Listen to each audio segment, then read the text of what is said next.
So there's one thing I wanted to point out about this Chargeverter Plus. There's filters to get the junk out of the air.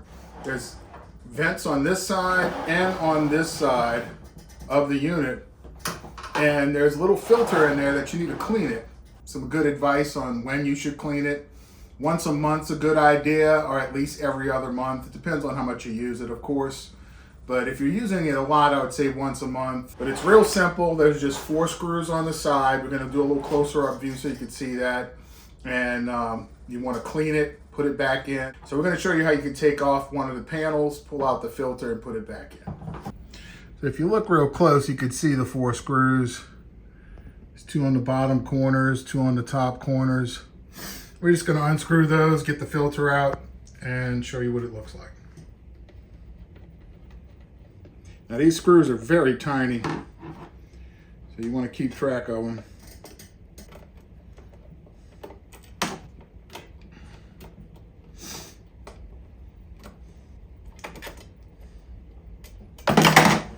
And there she is. There's the little filter, some kind of nylon mesh. So you could wet it.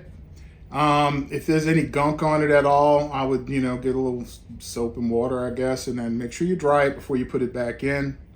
And to put it back in, you just line it up and make sure that you get it behind the little screen before you start.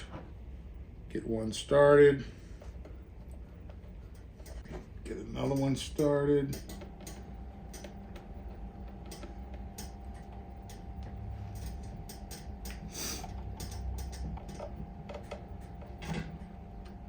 And it's back on, and we would do the same thing on the other side over here. We got the same 4 screws, and we just pull it out. But definitely do that. It helps with airflow. It helps keep the unit cool. You want it to be cool. Thank you for watching. Hope you enjoyed our video.